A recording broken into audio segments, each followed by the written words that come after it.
So, can you tell me what influenced you to enlist in the service? I certainly can. It was really at the beginning not my dad, okay? It was my mother. Because my father was in Korea and had no knowledge of what was going on. So he was in Korea. I just graduated from high school, and my mom wanted me to go to college or join the military. She just came in one day and said, okay, you graduated military or college? I said, neither one. I just graduated out of high school. And she said, oh, no, you got to go to one. I said, well, I'm not going. And, well, she took me down to a recruiter and had me take the test and wanted me to get in the military. Well, I don't know how many people know this, but I flunked on purpose. Oh, Yes, I did. okay. So then the sergeant called my mom and said I couldn't get in because I failed the test. She said, we're going down here again and you're going to pass this test. And I said, I didn't say anything really. I just sat in the back of the car. And we went to the recruiter and I aced the test, of course. Mm-hmm. They weighed me in and I was too little. I needed to gain like 5 pounds. So he said, she needs to gain 5 pounds of rat and she's out of here tomorrow. So he said, feed her a bunch of bananas and we got her on a bus tomorrow.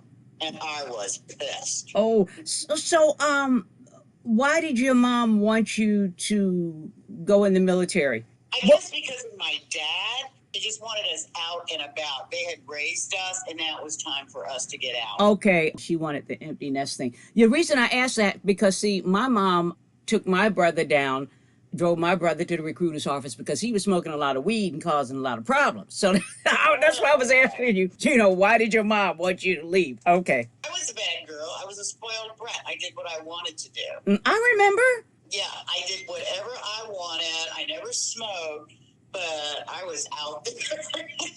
Oh, that's all right. Look, we were all out there partying and everything when we were younger. That's why they sent my butt to Philadelphia all the time so Grandma Honey could take care of me. Right, right. I guess we should tell everybody by now we're first cousins. So, Yes, we're first cousins. double cousins, actually. That's right. Double because brother and sister married brother and sister. So we're related all the way around. We're all over the place, and I love it. And people are probably wondering, well, if you guys are so close, why didn't you know this? Hey, They're probably gonna think, right. I was busy partying and as you were, having fun, yeah, looking for husbands. Yes. We hadn't grown up yet. Yeah, we didn't grow up. So I didn't find this information important, but I find it a treasure right now. Yeah. So mom took you down, you aced the test the second time, and then where did they send you off to? To Anniston, Alabama, for basic training. Mm-hmm. And it was different. But you know what? It was fun. We did a lot of wax on, wax off. My decal was the kitchen. Mm-hmm. And you clean that until it was spotless. That's how come we're all spotless now. Right, right. Because it was always like that Karate Kid, wax on, wax off. That's Right. my job. Well, because your dad was in the military, so I guess that's why he was so strict Yeah, with. that's fine. Yeah, and everything. And he would actually come home and do the white glove test. We would all line up at the door Mm-hmm. at the sound of music. Dad would come in and he would look at us and we would jump on him and everything. That was an everyday thing. Yeah, he would pick us up in the air and just swing us and we'd have a good day. Right. And how we were and everything. Then he put us down and we stood in a line and he said, what'd you do today, Tina? And I said, and as I was doing, he had his finger across the table and if there was dust on it, He knew. he said, well, I think you didn't do anything today. Wow. That's how strict it was. You guys were a strict military family. I didn't know We were that. really a military family, but it paid off, and I love every minute of it. But yes, I'm happy to hear you say that. Tell me some more about the basic training. What did that entail? What did you do? Oh, okay. Well, the basic training was really fun. We got up every morning. That's why I'm prone to get up every morning at 5 o'clock in the mornings. You make your bed, and it had to be where you could flip a quarter on it, and that quarter better flip back up. If it didn't, they would tear your bed apart, put it in the middle of the floor, the sheets, the mattress, and everything. And if your foot locker the clothes had to be rolled up, okay, they would dump it all in the middle of the floor. Hmm. Well, there was a lot of us that had that happen, but I got it more than anybody else because I wasn't doing that. I do I'm believe not going that. to put my bed so tight that the quarter is going to come back up. I didn't understand that. Right. But I got it, girl, because Oh. I did so many 50 push-ups, pull-ups, sit-ups. I had to clean the bathrooms with a toothbrush. Wow, so that is true. Yeah, I did so much cleaning a damn toilet that I now still clean the toilet with a toothbrush. Now, I hope that's a toothbrush that you set aside specifically. Yeah. Okay. Oh yeah, I've got several toothbrushes, and I clean I would clean the showers with that toothbrush What? as well, the sinks and everything. Then you had to mop the floor, and that was my duty. Mm-hmm. So and I got it done, but I learned a lot. And they would get in your face and say, "Give me 50," because I was always messing up. Private, give me 50, and I was like, I was just, give me 50 and don't you dare talk back to me. There was another woman that was the first sergeant. Ooh. And she would be so close in my face that you could feel her spit in my face. Oh. And I'm standing, I'm at attention the whole time. Mm. And you know I didn't like that. Mm-hmm. You know I didn't like that. So I give 50, and then she says, clean up this mess. So I have to clean up my clothes and everything. Then we went on drill duties. We had to do obstacle courses.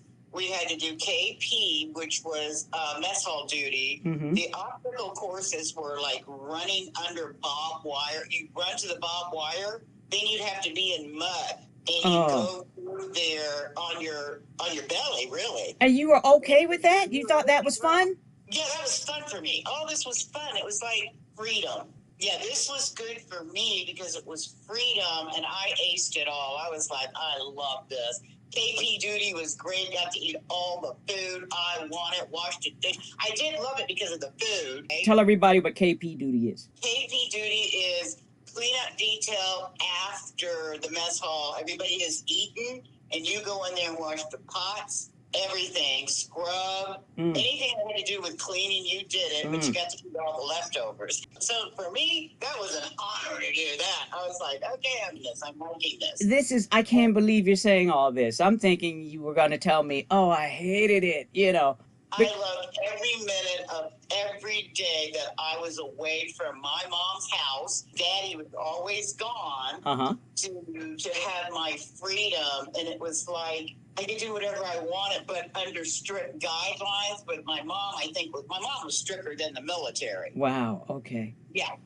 I didn't know that. Yeah, she was stricter than the military. Because she's so sweet to all of us, so I didn't know. Because we lived in different states and things like that. Right. Then we go and they taught us how to fire an M16. Wow. Oh, yeah. I learned how to fire an M16. And the funny thing about it was, this was all still in Anniston, Alabama. This was basic training to get us to go to where we were going. Okay. Mm-hmm. And I went in, I wanted to do the 71 Lima, which is admin, whatever you do, it's administrative for the military. And so that's what I did. How'd you feel about handling a machine gun? Did that frighten you? No, it was fun. You were fearless. Yeah, everything was great. It was just like, wow, look at what I get to do. This story is amazing. I did not expect to hear any of this good stuff. When you have the M16 in your arm, and it's the first time you've ever held a weapon, it's fun because you're seeing a target down there and everybody's shooting. So for me, this was like extracurricular activities. Hey, listen, did you ever do any combat missions? I never went into combat, and I'll get to that because my dad did not allow that. My dad had pull in the military, but I did shoot the M16, and I came out as an expert. I was an expert M16 shooter, better than my dad, better than Donald, and better than Jim.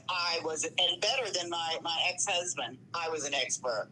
Wow, that's amazing. Yep. That is Yep. amazing. Well, if we spent less time looking for husbands and partying, I'd know some of this stuff. But Okay, sweetie. uh, did you see the movie 6888?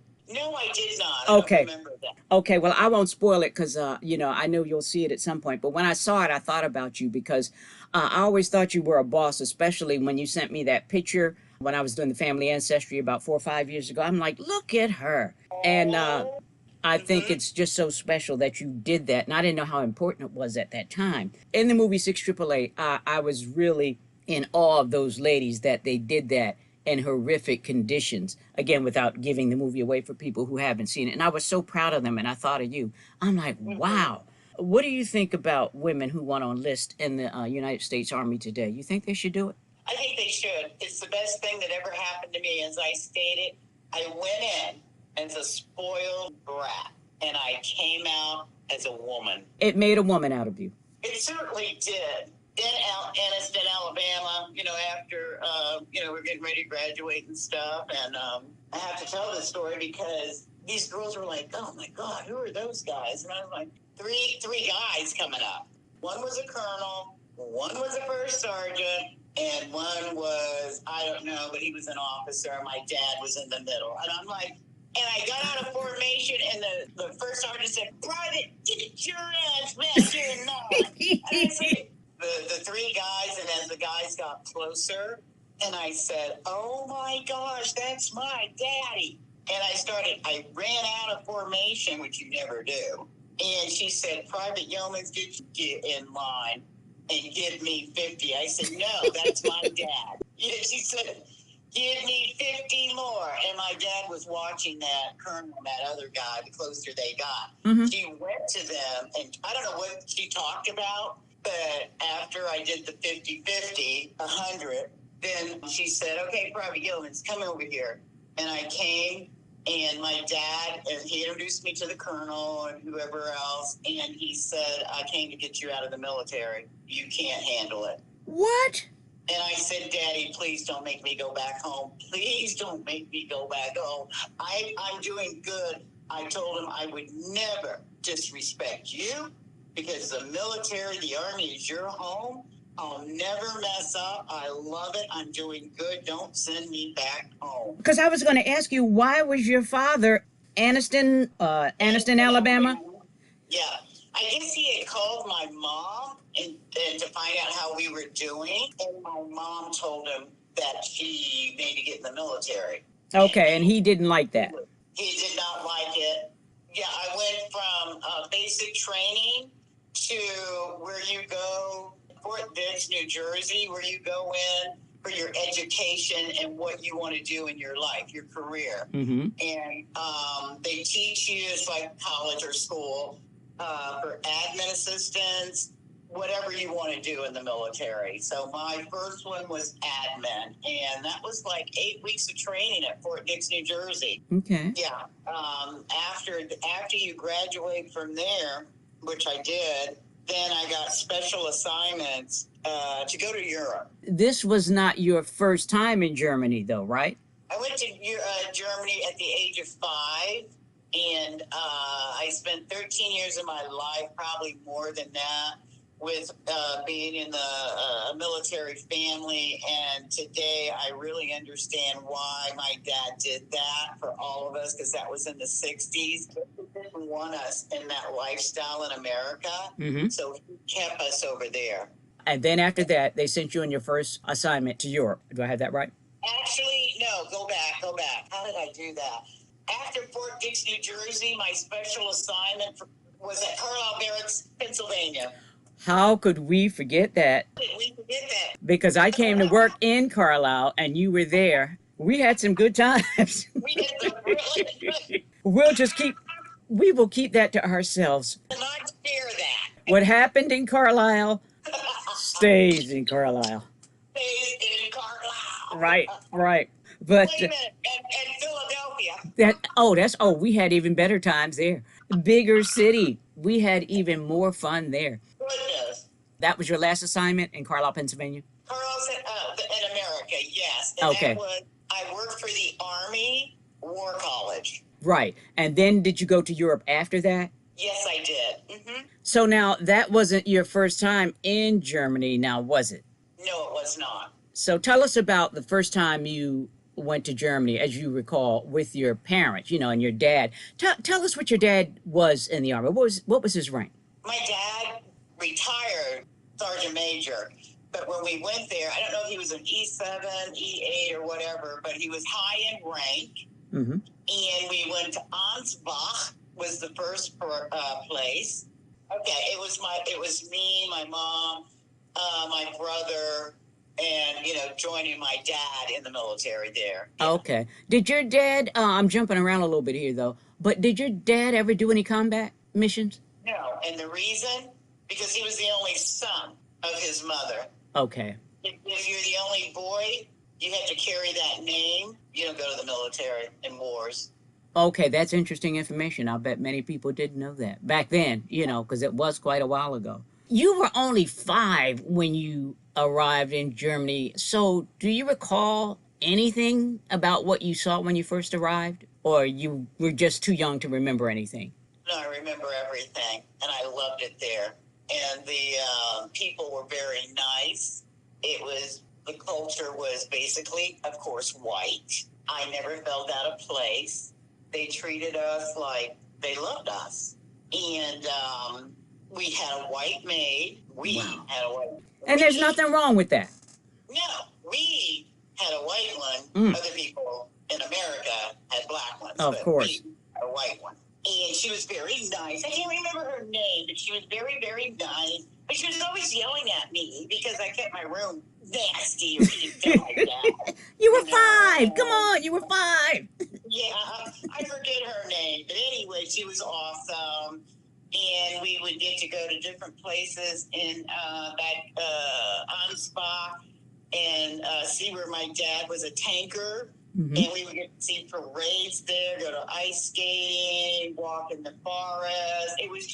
It was peaceful there. You didn't have to worry about all the crime and everything. You're painting a really great picture of Germany right now. Yeah, it warms my heart to know that they welcomed you with open arms. I did want to know that. Yes, even in the school systems. And we were treated like royalty almost. There was no color. Mm-hmm. There was no color.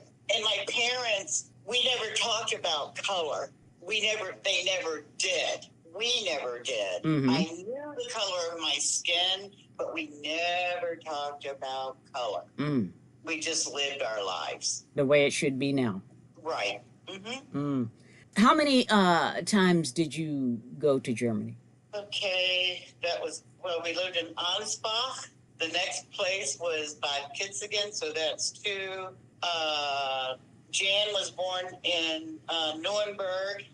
Oh, he was born, and your second brother was born in Germany. Yes, in Nuremberg, Germany. Oh, how about that? Yeah, Jan was. I need to talk to my family more. I'm so embarrassed right now. But so about 3 or 4 tours of Germany? Actually, okay, that was 1, 2, 3, 4, 5 tours. Yeah, with my family, my immediate family. With your immediate family, okay. Mm-hmm. Yeah. Did you like living there? So it sounds like you did. I loved it. I never wanted to come back. I would be there now if I hadn't got married. I would live in Europe and visit America. And the language I picked up, it was great. Language. Let's talk about that. How quickly did you learn to speak German? Very fast. It was easy for me. It was my second language, basically. And they taught that in school. And my brother and I were both honor students. Coretta wasn't in school at that time. She was still a baby. But we picked that language up. It's really easy. And if you want it, you'll do it. And we did. We both wanted it. Tell me something in German. Ich liebe du. That means I love you. Guten Morgen. Wie geht es Ihnen? That says, good morning. How are you today? Oh, my goodness. And you picked up on that really quickly. Yeah. And I still speak it, which you just found out. oh, yeah, I just found that out, that you could still speak German. I know when we were kids, when we were younger, you used to try to teach us German. So that part I do remember, because you guys would come back home to America after your tours. And you would try. Go back over, yeah. You remember that? Yeah, we sit on the porch.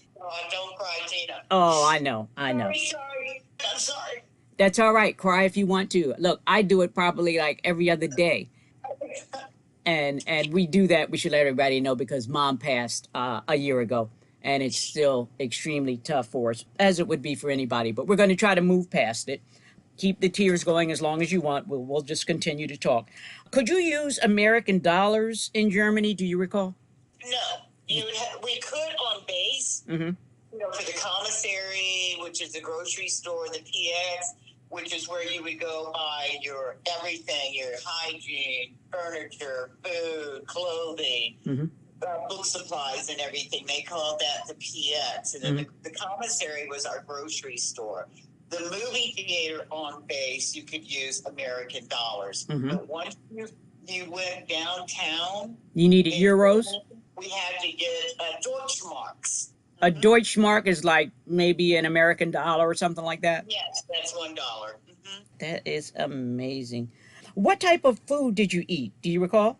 We had Nachwurst, Bratwurst, Schnitzel, lots of pizza, Brötchens. It was just everything. We ate it all. Did you do like the bratwurst and sauerkraut and all that stuff? Sauerkraut, yes. Pretzels. Pretzel, yeah. Mm-hmm. Yeah.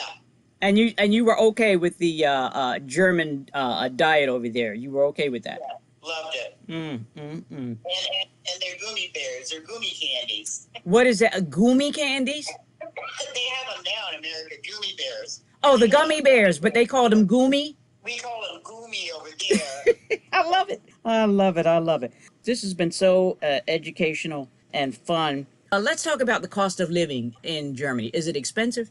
When we were there, no, it was not.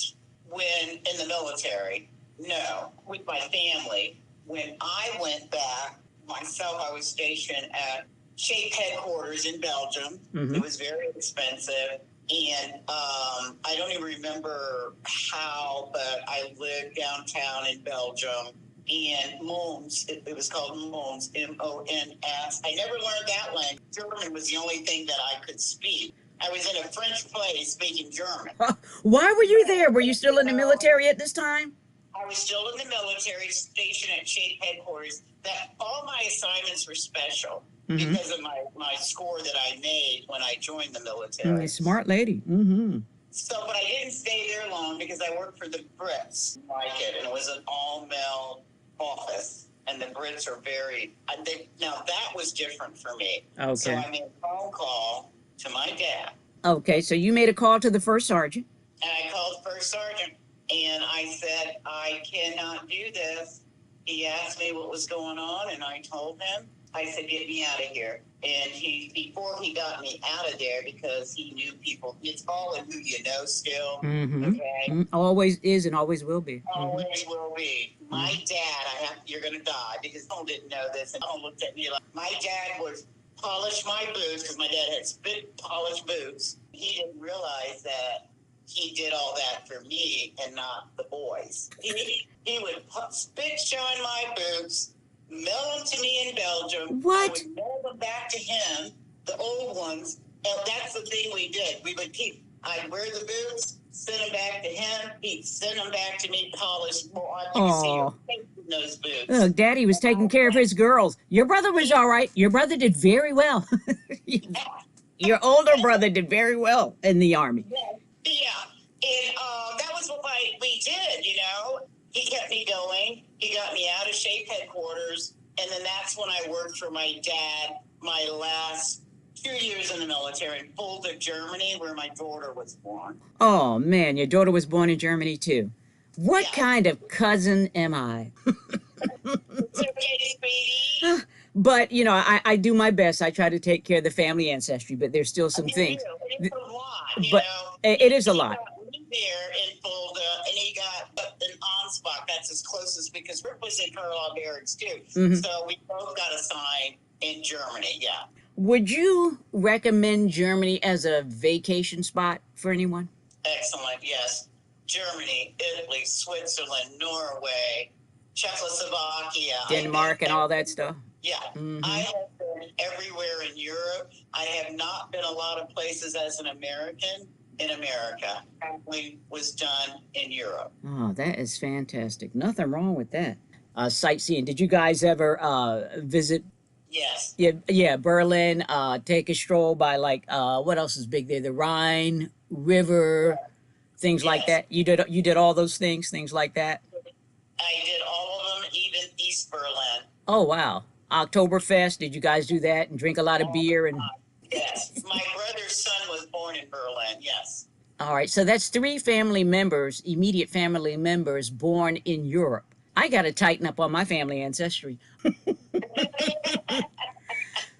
Because it's been wonderful spending this time with you in more ways than one. I'm so glad you came to my mind. It took the Tyler Perry's 6888 movie for me to think, oh, my cousin is loaded with information. And I'm game for that, but I got to tell you this. I have to tell you this. The only reason that I got out of the military after 8 years was I had gone out partying, missed my dad's formation at 5:30 in the morning. I got there, but it was past 5:30 and everybody was in line, right? And I came running to the formation, and my dad said, he said, Sergeant Yeoman? Yes, Sergeant Major. Get up here. And I came to him, and he whispered in my ear, you're late for my formation. Nobody does that. Meet me in my office. This is when you were working for him? Yes. And at least he didn't make you drop and give him 50? No. It was embarrassing enough to be in formation with all my troop, because it wasn't just me, it was a big formation, and to be called out, even though I was his daughter, we didn't address each other that way. Because it was like, that's his daughter, he's going to give her slack. No, there was no slack. Okay, good. That's good. Yeah, He's tough. No slack. He was tough. So I met him in his office, and he said, at ease, have a seat. And he said, you made a promise to me, you kept it. But the thing I don't like, nobody comes to my formations late. You've been good. You've done a good job. You got your daughter now. You and him, your boyfriend are together. But I have a piece of paper in my hand that wants to promote you. But I am going to take this piece of paper and tear it up. And I just sat there. Yeah. And he said, I want you out. And I said, okay. Uncle was serious. Yeah. Oh, yeah. And I said, what else did I do? He said, the main thing is that there was a war in Lebanon or somewhere, and he did not want me going to war because my boyfriend at that time would probably go, and we have our daughter. So he said, I want you out. He tore the paper up. He said, you'll be discharged with an honorable discharge, but you got to go. How'd you feel about that? I didn't like it, but once he told me and I thought about it and I ran home to tell my mom, I know why he did it, because of the war. He did not want me being in a war or even going near a war. Do you think women should serve in combat? No, I do not. Any particular reason why? You just think it's just... The reason why is because I feel that you're trained to in the military, and I only know that because of who my brother was. As a female... Your oldest brother, because both of your brothers were in the military. Yeah, the oldest brother. And I know more about what he did. Not really, but yeah, they both did. I know myself, this torture and all of that, that they have done to women in the military. No, not in a war, combat, I should say. And no, I don't think that's, no. Because of the things that's done to women when they're in combat. Right. That's my whole thing, and I know a lot of people will disagree with me, but I really don't. No, that's care. all right. This is your opinion. They have theirs. Yeah.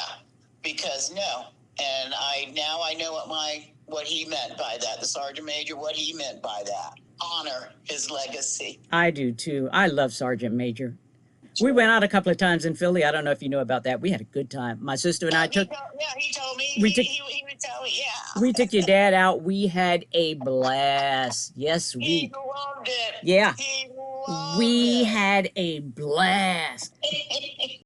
Now it's time for Miss Tina's tips. One last question. Okay. Do you have any advice for women today considering going in the military? Any advice, any tips, anything like that? I would say to go in, no matter how you go in, but go in with a good frame of mind. It's an education. If you're spoiled like I was, it's the best thing that could happen if you want to live your life in our country today. Because I have a granddaughter that's going in, the youngest one, she's going into the Air Force. She's going to be an officer. Fantastic. She called the other day to tell me, and I told her this is the best thing you could possibly do. And she says, Grandma, I want to go to Korea. She learned the language herself. Mm-hmm. She speaks Korean. And I told her, like I will tell anybody, do it. Don't hesitate. Don't look back. Do it. Stand tall. Be resilient in everything that you do in life. Be bold, be beautiful, be blessed, and be you. Fantastic. I love that you said the Army made a woman out of you. I love the advice you just gave to women considering enlisting in the military. You come from a military family. Dad, your two brothers, and yourself. And it continues. Now your granddaughter's going into the military. The Air Force, a different branch, but still military. Yeah. I would have never chose the Air Force, but that's what she wants, and that's what she's doing, and she knows that. And I told her, go for it. It's been a pleasure. I can't wait for people to hear this. Love you, cuz. I love you, okay? God bless. Thank you for your service. Woo! Thank you for joining us. We'd love to hear your story. We'll see you next time. Don't forget to like us and subscribe.